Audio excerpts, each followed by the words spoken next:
गरिमा चौधरी के mummy papa संगे गृह मंत्रालय में समझौता भेले। 3 बुधे समझौता भेले। ते बुदा में कथी कथी छै से एकछिन सुनु। नेपाल सरकारका माननीय गृह मन्त्रीज्यू लगायतका यस विषयसँग सम्बद्ध अन्य मन्त्रालयका माननीय मन्त्रीज्यूहरू समेतको उपस्थितिमा पीडित बालिका गरिमा चौधरीका अभिभावक र नेपाल सरकार बीच देखाएका कार्यहरू तत्काल अघि बढाउने गरी प्रतिबद्धता व्यक्त गरिएको छ। गम्भीर प्रकृतिका समाजलाई नै विचलित र लज्जित पार्ने जघन्य अपराधमा संलग्न अपराधीहरूलाई कठोर भन्दा कठोर सजाय हुनुपर्दछ।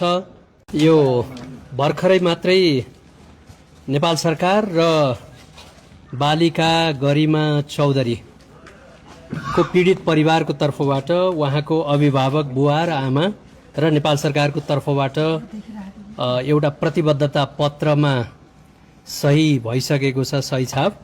म यसलाई वाचन गरेर यहाँहरू समक्ष जानकारी गराउँदछु। बारा जिल्ला जितपुर सिमरा उपमहानगरपालिका वडा नम्बर 1 को 10 धुरी भन्ने स्थानमा बस्ने अबोध बालिका गरिमा चौधरीको क्रूर हत्या, विगतका महिला हिंसा, बालिका हिंसा जस्ता जघन्य आपराधिक घटनाहरूलाई नेपाल सरकारले अत्यन्त गम्भीर रूपमा लिएको छ। गम्भीर प्रकृतिका समाजलाई नै विचलित र लज्जित पार्ने जघन्य अपराधमा संलग्न अपराधीहरूलाई कठोर भन्दा कठोर सजाय हुनुपर्दछ भन्ने आम नागरिकहरूको अपेक्षालाई सम्बोधनका लागि विद्यमान कानुनमा परिवर्तन वा संशोधन गर्न आवश्यक रहेको नेपाल सरकारले महसुस गरेको छ। आज मिति 83 साल भाद्र 6 गते साँझ 6 बजेदेखि गृह मन्त्रालयमा अहिले राति करिब 12 बजेसम्म नेपाल सरकारका माननीय गृह मन्त्रीज्यू लगायतका यस विषयसँग सम्बद्ध अन्य मन्त्रालयका माननीय मन्त्रीज्यूहरू समेतको उपस्थितिमा पीडित बालिका गरिमा चौधरीका अभिभावक र नेपाल सरकार बीच देखाएका कार्यहरू तत्काल अघि बढाउने गरी प्रतिबद्धता व्यक्त गरिएको छ।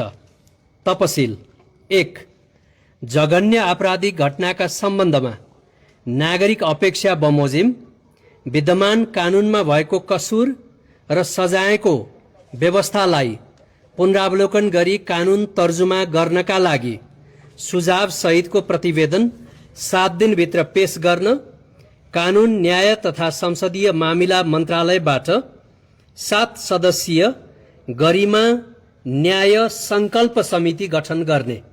2, बालिका गरिमा चौधरीको अभिभावकको अपेक्षा बमोजिम शालिग निर्माण गर्न पूर्वाधार विकास मन्त्रालयले स्थानीय तहसँग समेत समन्वय गरी पहल गर्ने।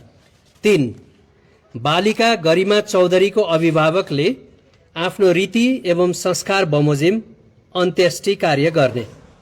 माथि लेखिए बमोजिम गर्न दुवै पक्ष सहमत भई यो हस्ताक्षर गरिएको छ।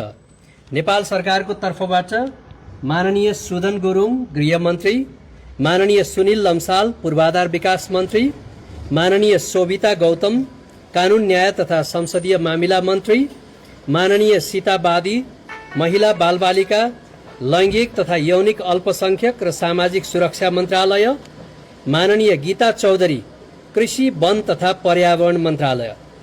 पीडित परिवारको तर्फबाट मनोज कुमार चौधरी बुवा, मानमती चौधरी आमा। मिति 83 साल भाद्र 6 गते शनिबार राति 11:50 बजे। धन्यवाद।